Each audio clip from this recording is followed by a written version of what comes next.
अहम खबर, गाजा के अस्पतालों में बेड की भी भारी कमी है। इलाज की कमी से कई लोगों की मौत हो चुकी है।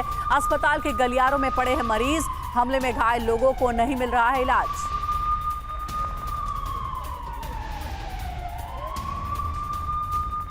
और हमास का इजरायल के एलियट पर हमला, लंबी दूरी के अयाश 250 रॉकेट से यह हमला किया गया। हमास ने हमले का वीडियो भी जारी किया है। हमास लंबी दूरी के मिसाइलों का भी प्रयोग कर रहा है हमले के लिए।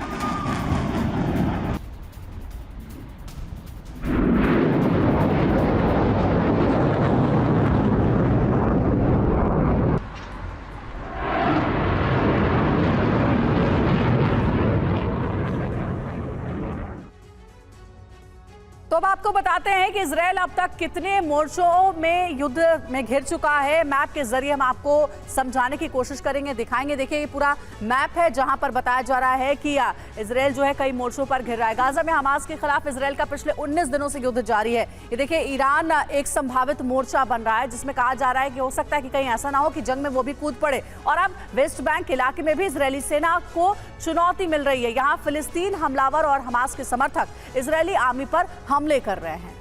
बिल्कुल। और देखिए लेबनान बॉर्डर पर हिजबुल्लाह लगातार आईडीएफ के कम्युनिकेशन सेंटर्स को तबाह करने के लिए इजरायल के टावर्स को टारगेट कर रहा है। इसके अलावा अब सीरिया से भी इजरायल के खिलाफ युद्ध का एक मोर्चा खुल चुका है, क्योंकि जिस पैमाने पर अब इजरायली फोर्सेस और सीरियाई सेना के बीच हमले हो रहे हैं वो किसी भी जंग से कम नहीं है। अगर मेरे पीछे आप मैप अगर देख सके तो ये देखिए, ये है गाजा और दूसरी तरफ वेस्ट बैंक, और चारों तरफ अगर देखिए सीरिया, ईरान और लेबनान। इन बॉर्डर्स पर इस वक्त तनाव है। लेबनान से भी रॉकेट के हमले हो रहे हैं, सीरिया से भी हो रहे हैं, और अब ईरान की तरफ से भी लगातार धमकियां दी जा रही हैं हमले की युद्ध में शामिल होने। जी हाँ, ईरान ऐसा फ्रंट बन गया है यहाँ पर जो लगातार सुलग रहा है और कभी भी बड़े युद्ध में बदल सकता है, ये संभावना बन रही है। और इसलिए अमेरिका ने ईरान को बहुत ही साफ शब्दों में कह दिया है कि अगर ईरान का इन्वॉल्वमेंट इस युद्ध में आया तो फिर ईरान अंजाम भुगतने के लिए तैयार रहे। अमेरिका भी इस युद्ध में कूद पड़ेगा। कैप्टन श्याम, अब सवाल यहां पर यह है कि जो घेरेबंदी का जो एक मानचित्र बनाने की कोशिश की जा रही है, ऑफ कोर्स इसका पूरा ब्लूप्रिंट ऐसा लग रहा है, ऐसा दिख रहा है कि ईरान तैयार कर रहा है। जितने तेजी से ईरान ने गोलबंदी शुरू की, ईरान के लीडर्स अरब पहुंच गए, डिफरेंसेस मिटाने लगे।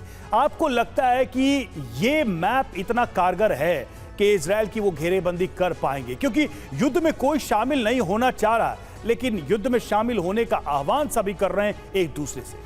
इस जो स्क्रीन पे आप दिखा रहे हैं, जो अभी जो ये मिसाइल, मैं इसके बारे में कहना चाहूंगा। अगर आप वापस वो मैप दे दें एक सेकंड के लिए, तो मैं पोर्ट एलियट की बात करूंगा। एक नया फ्रंट भी खुला है जो आप स्क्रीन पे अभी देख रहे हैं। इसको आप देखिए तो ये जो आप नीचे देख रहे हो गाजा लिखा है यहाँ पे, और ये जो जगह है ये रेड सी में खुलता है। ये पोर्ट ऑफ एलियट है उनका, जो आप फायरिंग आज सुबह देख रहे हो। तो ये सदर्न फ्रंट है। इसी के नीचे यूएसएस करनी ने जो यमन से मिसाइल आई थी हुटी की, उसको अटैक करके मारा था। तो ये जो सदर्न फ्रंट है, यहाँ नजफ डेजर्ट है इजराइल का, और ये सिनाई पेनिनसुला है इजिप्ट का, जहां पर इनको बसाने की बात की जा रही है। तो लेबनान, जॉर्डन, मिस्र और हिजबुल्लाह, ये आप देख रहे हो, सीरिया देख रहे हो। ये जो अटैक आप देख रहे हो लंबी दूरी के मिसाइल का, ये यहां हुआ है। पोर्ट ऑफ इलियट एक बहुत सुंदर हार्बर है जो एक्चुअली पहले इसी के रास्ते सऊदी अरबिया और यमन से लोग यहां होते हुए मेडिटेरियन सी में आते थे। बाद में सुएज कैनाल खुला। तो ये बहुत इंपॉर्टेंट है स्ट्रेटेजिकली, और इसलिए यूएसएस करने और 2 शिप गल्फ ऑफ एडन से अमेरिका के रेड सी में आके सदर्न फ्लैंक को भी मजबूत कर रहे थे जो वेडनेसडे को पिछले अटैक हुआ। तो हमें ध्यान रखना चाहिए कि फ्रंट सिर्फ मेडिटेरेनियन या नर्दर्न नहीं है, बिल्कुल ये नीचे का सी भी खुल रहा है जो बहुत इंपॉर्टेंट है। और रेड सी, ये बहुत बड़ी बात बताई है सर आपने कि ये युद्ध की आग जो है वो कई जगहों पर फैल सकती है। मैप के जरिए नक्शे पे भी बताया है कैप्टन श्याम ने कि कहां-कहां पर युद्ध की आग पहुंच सकती है।